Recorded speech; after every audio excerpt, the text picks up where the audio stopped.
शिक्षा का ग्रंथ। सो गाइज, मैं हूँ आपके educator Nidhi Dua and I warmly welcomes you at this platform. So पिछले लेक्चर के अंदर हमने मॉर्फोलॉजी चैप्टर स्टार्ट कर दिया था एंड सक्सेसफुली हमने रूट, स्टेम और लीफ के बारे में स्टडी कर लिया था।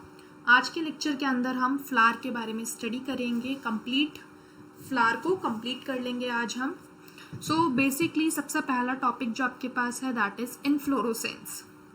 इन्फ्लोरोसेंस की अगर आप बात करते हो तो इन्फ्लोरोसेंस का मतलब होता है कि फ्लावर का अरेंजमेंट कैसा है ऑन अ पर्टिकुलर स्टेम और अ ब्रांच। लेकिन सबसे पहले आप ये तो पढ़ लोगे इन्फ्लोरोसेंस के अंदर कि फ्लावर का अरेंजमेंट आपने देखना है, लेकिन आपको पहले ये पता होना चाहिए कि फ्लावर होता क्या है। तो अ flower is a modified shoot.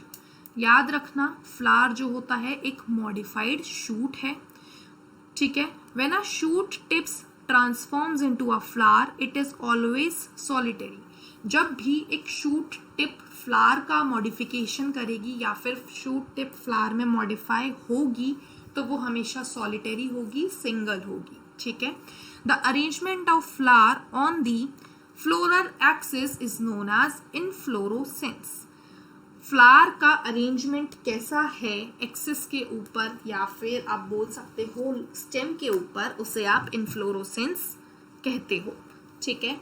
Inflorescence की अगर आप बात करते हो, इन्फ्लोरोसेंस को अगर आप डिवाइड करते हो तो मेजरली दो टाइप्स के इन्फ्लोरोसेंस हैं हमारे पास। Number 1 racemose and number 2 cymose, ठीक है। Number 1 racemose and number 2 साइमोस।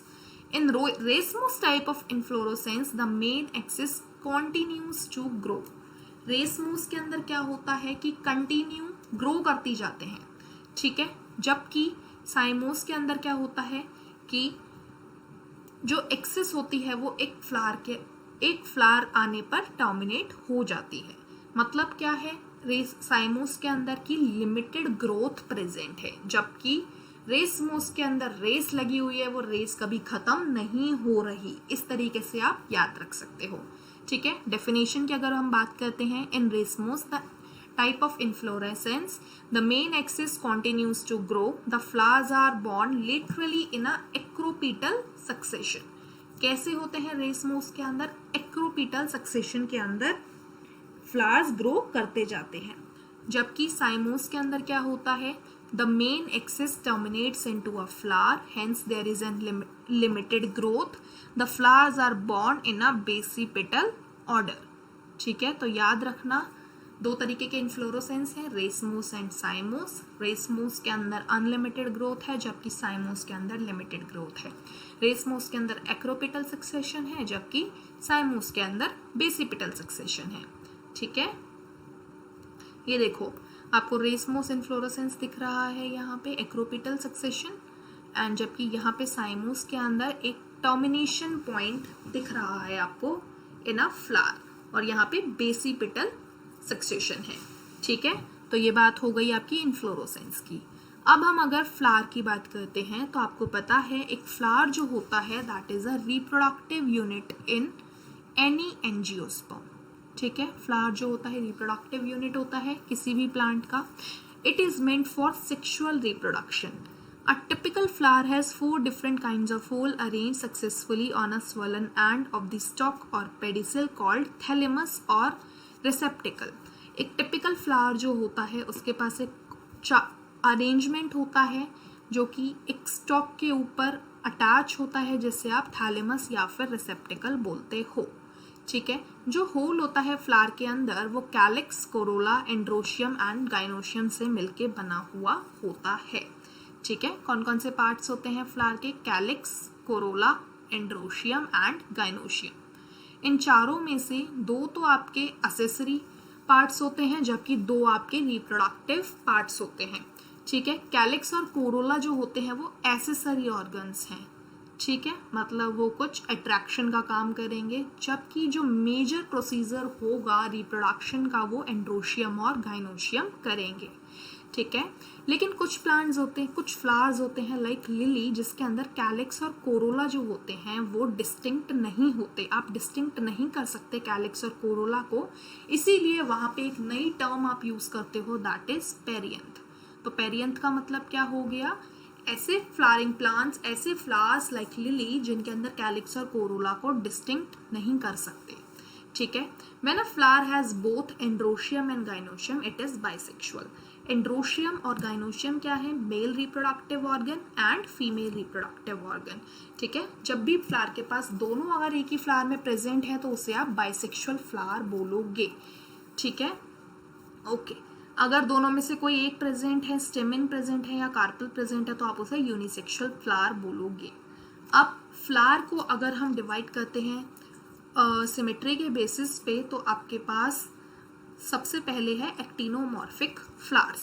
Actinomorphic flowers मतलब ऐसे फ्लावर्स जिनके अंदर रेडियल सिमेट्री प्रेजेंट है।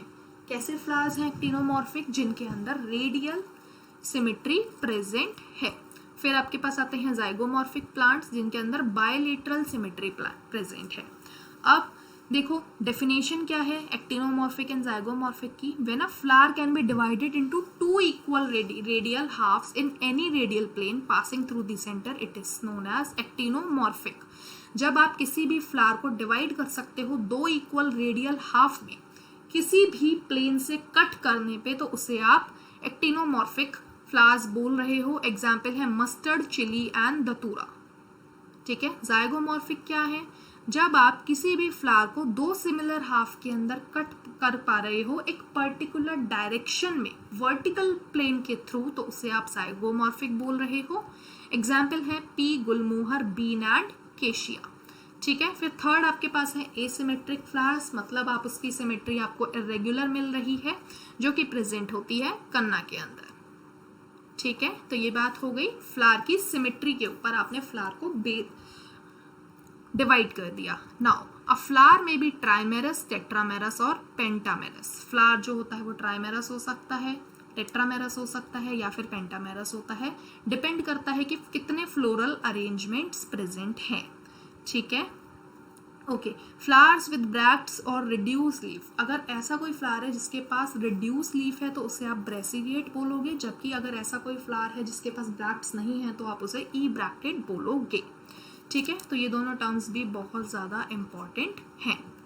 ओके, नाउ अब अगर हम बात करते हैं कैलिक्स और कोरोला की पोजीशन के बेसिस पे या ओवरी की पोजीशन के बेसिस पे, तो भी आप फ्लावर्स को डिफाइन करते हो, डिस्क्राइब करते हो, ठीक है। तो अगर आप ओवरी की पोजीशन के बेसिस पे फ्लावर को डिफाइन कर रहे हो, डिवाइड कर रहे हो, तो आपके पास है hypogynous, perigynous and epigynous plants.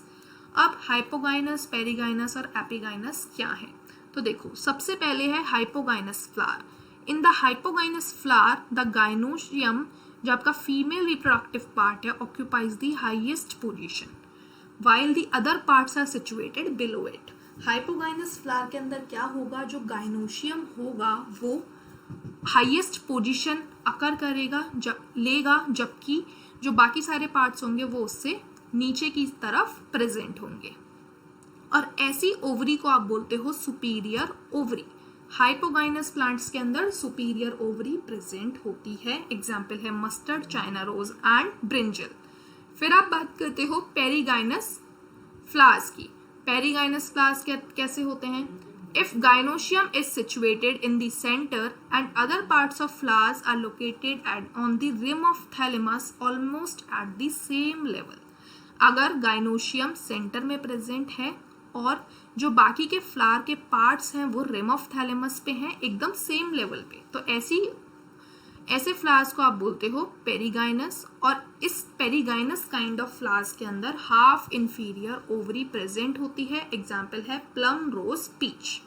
फिर थर्ड टाइप आता है आपके पास एपीगाइनस फ्लावर्स। एपीगाइनस फ्लावर्स के अंदर क्या होता है? The margin of thalamus grows upward. जो थैलेमस का मार्जिन होता है वो ऊपर की तरफ ग्रो करना स्टार्ट करता है एंड ओवरी जो होती है वो बिल्कुल कंप्लीटली ओवरी को ऑक्यूपाई कर लेता है, एनक्लोज कर लेता है एंड उसके साथ फ्यूज हो जाता है, ठीक है। तो यहाँ पे जो ओवरी होती है वो आपकी इंफीरियर होती है, ठीक है। एग्जाम्पल क्या है? गुआवा एंड कुकुम्बर एंड रे फ्लोरेट्स ऑफ सनफ्लावर, ठीक है। तो इस तरीके से आपने 3 टाइप के फ्लावर देख लिए, हाइपोगाइनस, पेरीगाइनस एंड एपीगाइनस।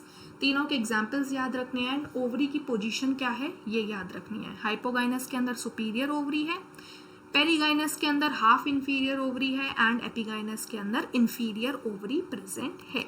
ठीक है, काफी बार डायग्राम से भी पूछ लिया जाता है, डायग्राम से भी आप देख सकते हो यहाँ पे। ठीक है, ओके ठीक है। तो पार्ट्स ऑफ फ्लावर्स हम नेक्स्ट क्लास के अंदर डिस्कस करेंगे। अभी के लिए अगर हम एक क्विक रिकॉल लेते हैं कि हमने अभी क्या पढ़ा, तो आपने देखा इन्फ्लोरोसेंस, इन्फ्लोरोसेंस के अंदर आपने देखा arrangement of flower on a stem और अ ब्रांच। ठीक है, फिर आपने देखा फ्लावर क्या होता है, फ्लावर एक मॉडिफाइड शूट होती है। ओके, फिर आपने देखा कि इन्फ्लोरोसेंस आपके पास दो तरीके के हैं, रेसमोस एंड साइमोस। रेसमोस के अंदर आपके पास रेसमोस के अंदर आपके पास जो फ्लावर्स होते हैं वो एक्रोपिटल सक्सेशन के अंदर होते हैं, जबकि साइमोस के अंदर बेसिपिटल ऑर्डर के अंदर फ्लावर्स प्रेजेंट होते हैं। और साइमोस के अंदर लिमिटेड ग्रोथ है जबकि वहां पे अनलिमिटेड ग्रोथ है। फिर आपने देखा फ्लावर के पास 4 मेजर पार्ट्स होते हैं, calyx, corolla, androecium and gynoecium. Calyx और कोरोला एसेसरी पार्ट हैं जिनको आप फर्दर डिटेल मैनर में स्टडी करोगे, एंड एंड्रोशियम और गाइनोशियम रिप्रोडक्टिव पार्ट हैं जो कि रिप्रोडक्शन में हेल्प करते हैं। फिर आपने फ्लावर्स को डिवाइड किया on the basis of sexuality, we have bisexual flowers and unisexual flowers. फिर आपने सिमेट्री के बेसिस पे फ्लावर्स को डिवाइड किया actinomorphic, zygomorphic and asymmetrical. Actinomorphic के अंदर रेडियल सिमेट्री प्रेजेंट थी, मतलब किसी भी प्लेन से कट करो इक्वल डिवीजन होता है। जाइगोमॉर्फिक के अंदर बाइलेटरल सिमेट्री थी, वर्टिकली जब आप एक सिंगल पॉइंट से कट करोगे तो जाइगोमॉर्फिक बाइलेटरल सिमेट्री प्रेजेंट है। एक्टिनोमॉर्फिक के एग्जाम्पल्स थे मस्टर्ड, डटोरा, चिली, एंड जाइगोमॉर्फिक के एग्जाम्पल थे पी, गुलमोहर, बीन, केशिया। और एसिमेट्री के अंदर कोई भी सिमेट्री प्रेजेंट नहीं थी, एज इन कन्ना। ठीक है, फिर आपने देखा फ्लावर्स जो होते हैं ट्राइमेरस, टेट्रामेरस और पेंटामेरस भी हो सकते हैं, फ्लोरल अपेंडेजेस के नंबर पे डिपेंड करता है। फिर आपने देखा position of calyx, corolla, androecium के रिस्पेक्ट में ओवरी की पोजीशन क्या है, तो उसके बेसिस पे आपने फ्लावर्स को 3 तरीके से डिवाइड किया, हाइपोगाइनस, पेरीगाइनस एंड एपिगाइनस। ठीक है, हाइपोगाइनस के अंदर सुपीरियर ओवरी थी, mustard, China rose, brinjal. Perigynous के अंदर हाफ इंफीरियर ओवरी थी, plum, peach, rose and epigynous के अंदर इंफीरियर ओवरी थी, as in guava, cucumber and in the ray florets of sunflower. So guys I request you all कि आप लोग साथ के साथ प्लीज़ एग्जाम्पल्स लर्न करते हुए चलना, शॉर्ट नोट्स बनाते हुए चलना इस चैप्टर के, क्योंकि बहुत ज़्यादा इंपॉर्टेंट है। एग्जाम्पल भूल जाओगे एंड टाइम पे, इसीलिए डेली बेसिस पे रिवाइज करते चलना। ठीक है, so this was all about today's lecture. I hope आज का लेक्चर आपको अच्छे से समझ में आया होगा। नेक्स्ट लेक्चर के अंदर हम पार्ट्स ऑफ फ्लावर को डिटेल मैनर में स्टडी करेंगे। ठीक है, तब तक आप इन चीज़ों को रिवाइज करते रहो, तो हम कल